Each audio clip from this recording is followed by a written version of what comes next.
Buenos días, alumnos. Yo soy el doctor Fernando Bordenave, la doctora Filippi, titular de la cátedra de Derecho Romano, me ha pedido que para este segundo parcial formule una conferencia relacionada con la bolilla Dietrich, con la cuestión. Esta bolilla trata sobre los derechos reales de uso y goce sobre cosas o iura re aliena. Estos derechos reales sobre la cosa ajena son aquellos derechos que se ejercitan sobre cosas pertenecientes a personas distintas del titular del iure in re aliena.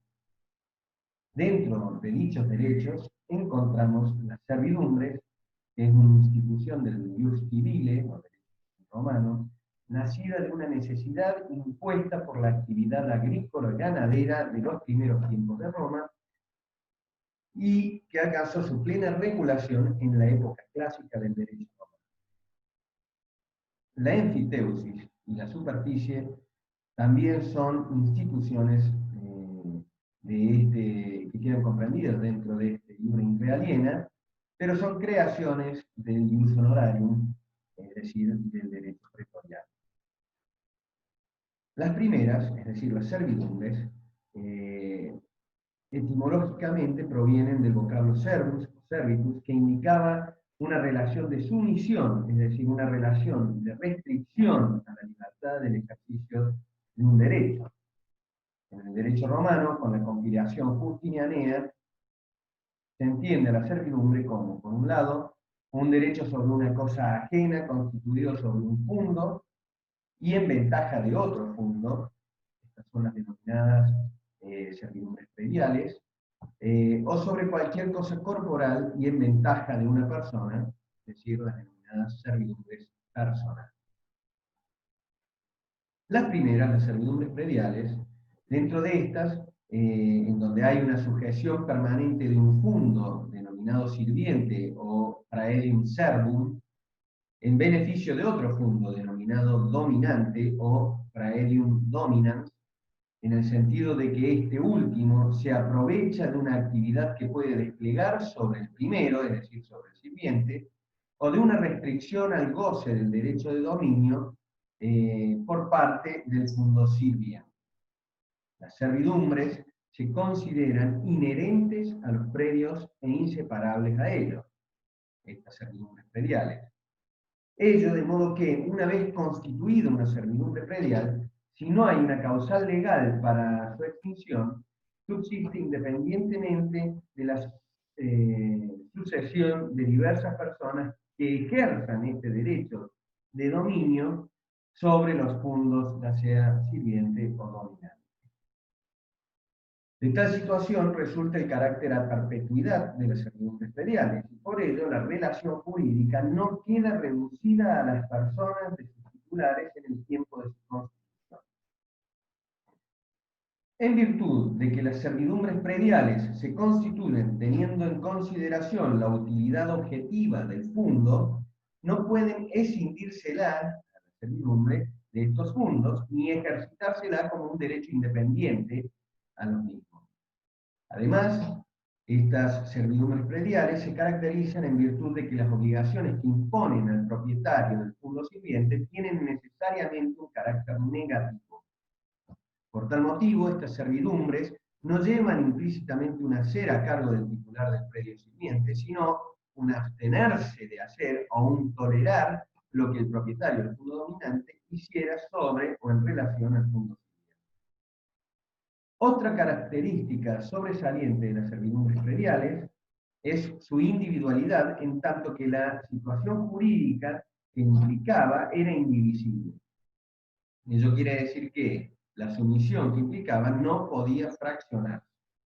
Por ejemplo, podemos decir que, aún en el caso de que los fundos dominantes o sirvientes se subdividiesen, la servidumbre predial no se divide, no corre la misma suerte que los fundos, en tanto que tenía que corresponder por entero a cada una de las partes resultantes de la división del fondo dominante.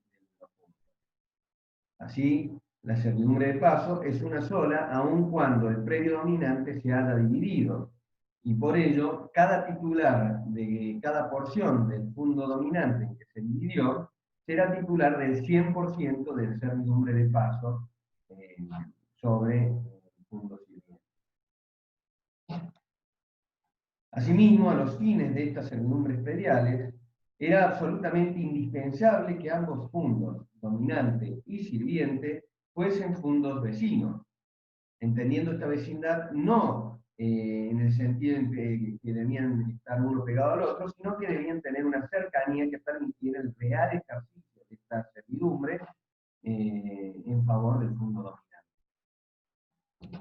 Las servidumbres prediales se clasificaron en servidumbres prediales rústicas o rurales y servidumbres prediales urbanas.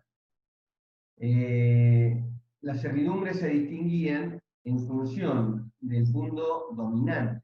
Es decir, si este fondo dominante era un terreno libre de construcciones, es decir, no estaba edificado, y que generalmente estaba destinado a la actividad agrícola-ganadera, pero no era necesario, se estaba en presencia de una servidumbre rústica.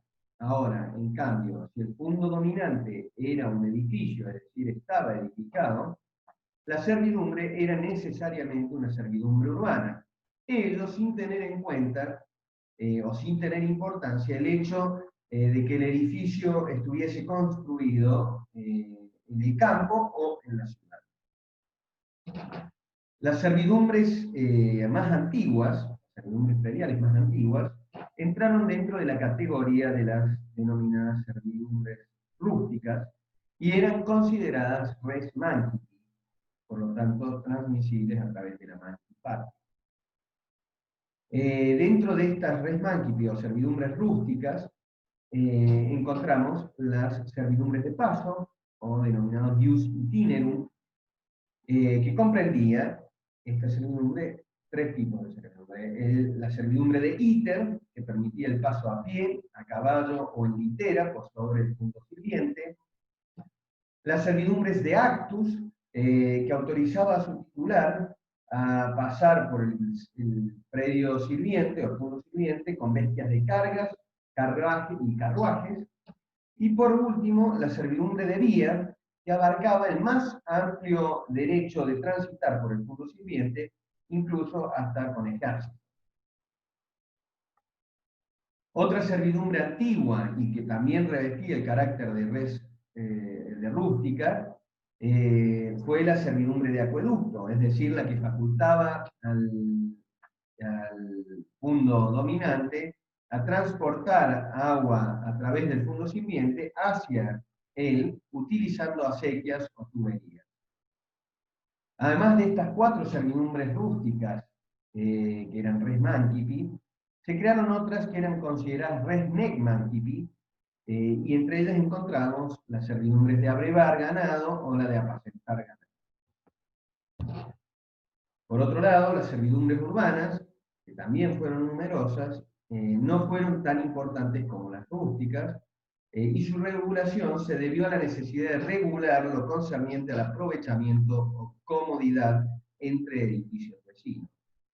Entre estas servidumbres urbanas encontramos la servidumbre de desagüe por tuberías o servidumbres de apoyos de viga, por ejemplo.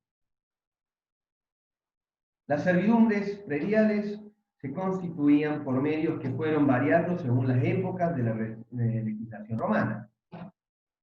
Así, en las distintas épocas, las formas de constituir servidumbre fueron la voluntad de los propietarios de los puntos, las disposiciones mortis causae, las adjudicaciones o adjudicaciones, juicios divisorios de cosas comunes, y las prescripciones anticipadas. En la época más antigua,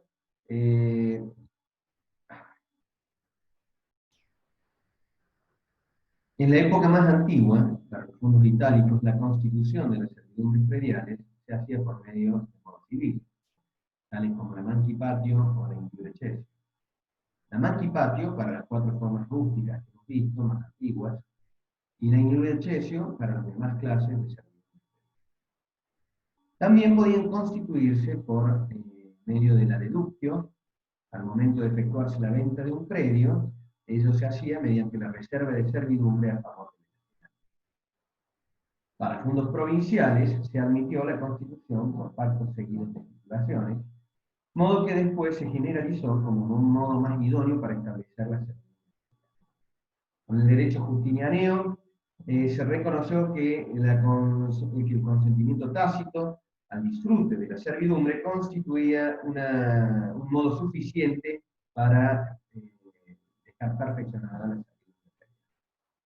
Por otra parte, el juez, en los juicios en que se ejercían la actio comuni dilundo o la actio familia fundae, podía constituir una servidumbre entre los fundos resultantes de la partición. Asimismo, en el derecho justinianeo se admitió que las servidumbres pudieran adquirirse por medio de la prescriptio longi temporis, es decir, la prescripción adquisitiva, mediante el uso continuado de la servidumbre, de la cosa sirviente, del fondo sirviente, durante un periodo de 10 años, en el caso de presentes, o durante un periodo de 20 años, en el caso de ahora. En relación a la extinción de las servidumbres, estas podían extinguirse por causas naturales o por causas legales. Entre ellas está la renuncia del titular de la servidumbre, la pérdida de uno o de ambos fundos, la transformación del fondo sirviente en res extra commercium, divini iuris o humani iuris, por confusión acaecida cuando la propiedad del fondo dominante y del fondo sirviente recaen sobre un mismo titular, y a través de la prescriptio extintiva, es decir, por el non usus, que en la época clásica se producía a los 2 años de no usar la servidumbre, y en el derecho justinianeo se dijo que esta prescripción extintiva se daba entre presentes a los 10 años de no usar la servidumbre predial y entre ausentes a los 20 años. El usufructo, ya entrando a las servidumbres personales, es aquella servidumbre personal en virtud de la cual se concede con carácter de derecho real a una persona determinada, distinta a la del propietario de la cosa, el uso y aprovechamiento de la misma. Las fuentes definieron el usufructo como la servidumbre personal en virtud de la cual una persona puede usar de una cosa de otra y percibir sus frutos sin alterar su sustancia.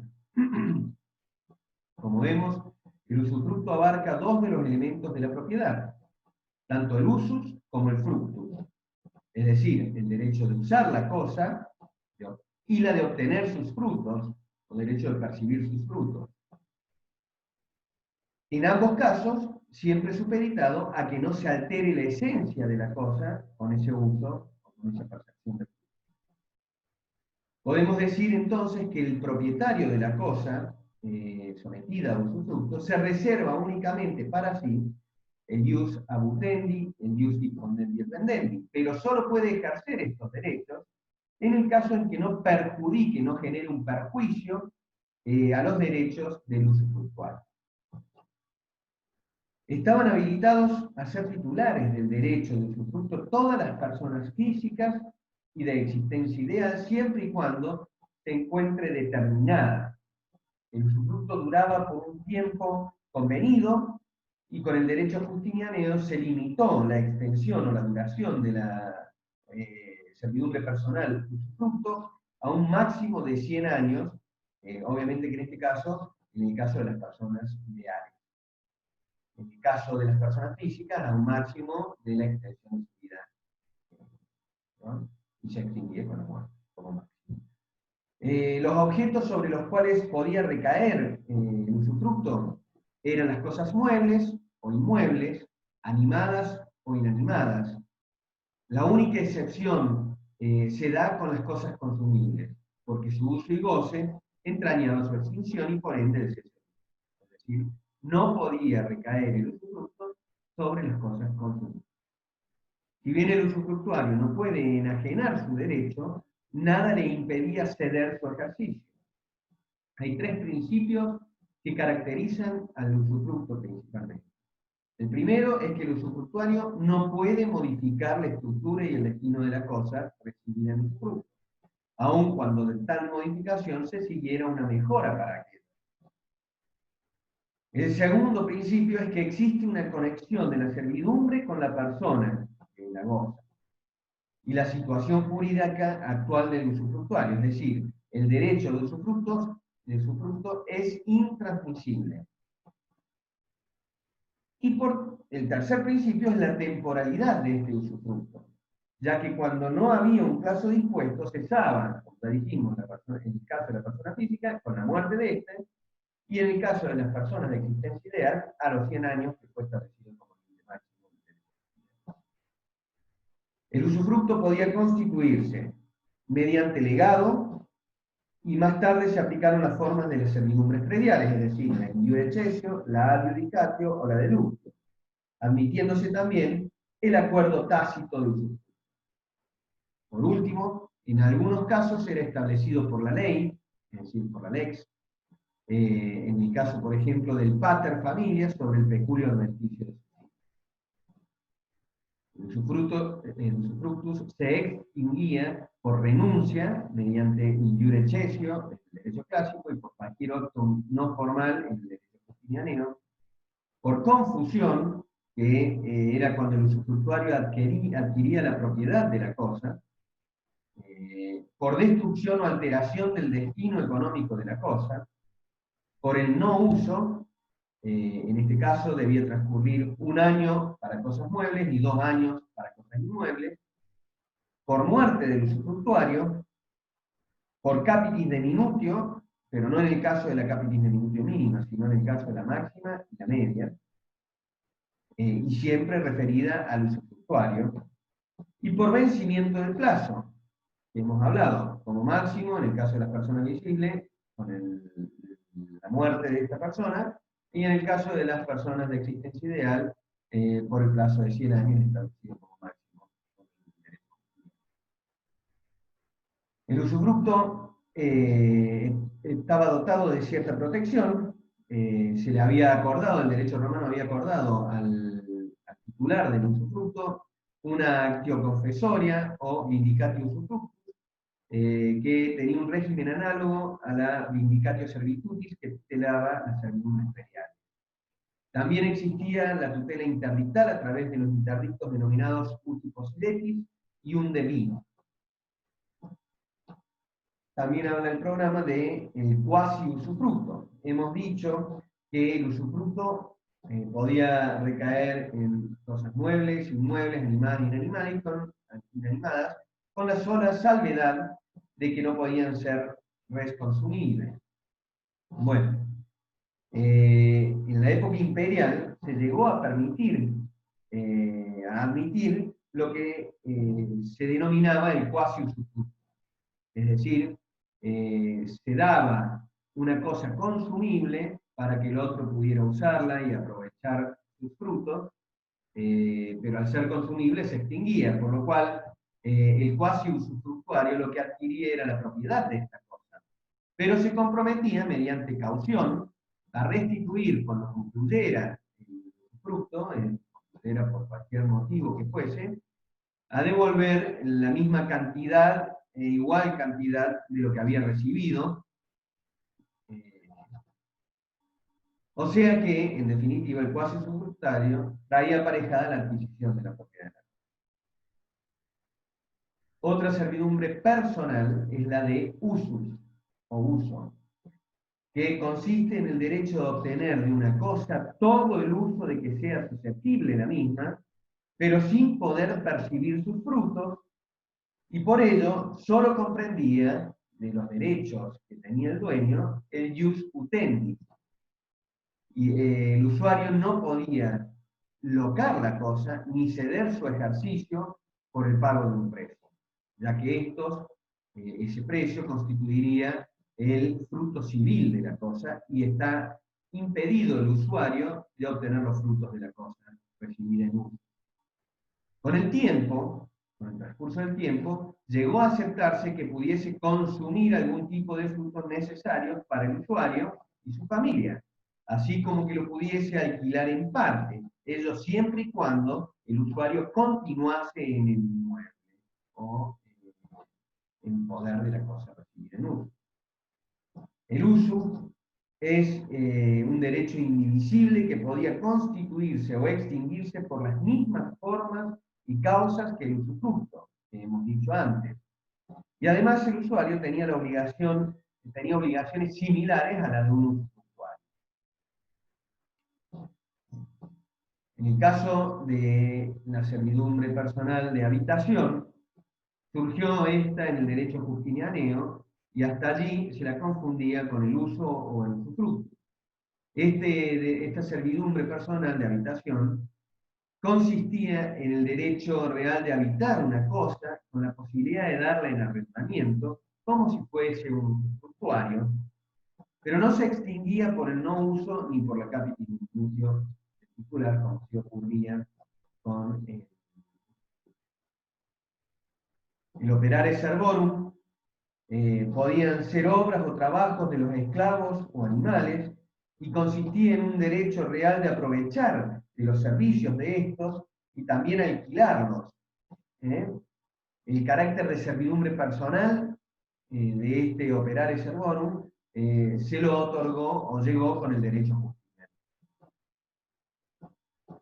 Por último, en cuanto a la superficie, que también es un derecho real sobre cosa ajena, transmisible por actos intervivos mortis causae, y por el cual el titular estaba facultado para el pleno disfrute del edificio levantado en el suelo ajeno. Hemos visto que el derecho civil utilitario, todo lo que se erigía sobre el suelo ajeno pertenecía al propietario del suelo, porque era la cosa principal, y hemos visto que las cosas accesorias siguen la suerte de lo principal, por la accesión. Bueno, sin embargo, se acostumbró, pasado el tiempo, a celebrar contratos en los que el propietario del suelo recibía como contraprestación el pago de un canon o alquiler por la concesión a otro particular para que edifique y goce del edificio construido en el terreno del propietario del suelo. Como tales arrendamientos se hacían a perpetuidad o por plazos muy largos, el pretor estimó conveniente proteger al superficiario con un interdicto, como estábamos diciendo, en función de que estos arrendamientos o este derecho de superficie se otorgaba a largo tiempo, el pretor entendió que era necesario darle un interdicto posesorio de superficie, se llamaba, al superficiario para poder defenderse ante cualquier turbación que sufriera, incluso en contra de parte del dueño del sobre el que había construido el inmueble. Así es que la acción del pretor se define, con esta acción que otorgó el pretor, se definió el carácter de derecho real de este derecho de superficie. Entonces, el derecho de superficie que nacía por convención, por disposición de voluntad, por adjudicación o por usucapión, obligaba al concesionario a pagar un canon anual al propietario del fondo al constituir la superficie, así como los tributos que tuviere que soportar el inmueble. Como contrapartida, el superficiario gozaba del derecho tan amplio que no distaban mucho de los del propietario. Podía usarlo, darlo en disfrute a otras personas, podía imponerle servidumbres y grabarlo con prenda e hipoteca. El derecho de superficie se extinguía por destrucción del fondo, no del edificio, sino del fondo sobre el que estaba construido, ya que el titular, el superficiario, se podía reservar el derecho de reconstruir el edificio en el caso de que lo que hubiese destruido era el edificio del fondo.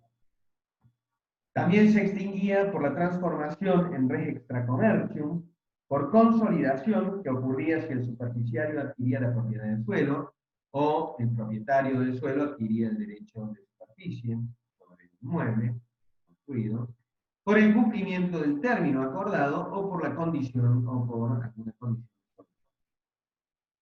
Ahora sí, por último, en el caso del enfiteusis, antiguamente, debemos decir que antiguamente se acostumbró a dar en arrendamientos muy largos, o a perpetuidad incluso, en favor de particulares de terrenos del Estado, contra el pago del denominado vectigal, es decir, de un canon anual. Los arrendatarios, en calidad de poseedores, eran de hecho propietarios, ya que podían disfrutar plenamente del inmueble y disponer de él. El pretor había concebido para su defensa una actio rem similar a la reivindicatio, lo que le dio el carácter de derecho real. Desde Constantino se comenzó dando en largos arrendamientos la propiedad dinástica, por lo que se confería el arrendamiento un derecho especial llamado ius enfiteuticum. También se cedían en arriendo las fincas fiscales a perpetuidad, concebiendo el ius perpetuum, que tenía carácter ilimitado e irrevocable y no susceptible de modificaciones y funciones. Estas dos instituciones, luego extendiéndose a puntos privados, y entró así al área de las instituciones del derecho. La fuente de la enfiteusis siempre es un contrato de arriendo, pero tenía los efectos de una venta. Ello llevó a que se discutiera su naturaleza jurídica, discusión que fue resuelta por el emperador Zenón a fines del siglo V. Bueno, esta ha sido la bolilla 10, espero que les sirva para continuar con sus estudios.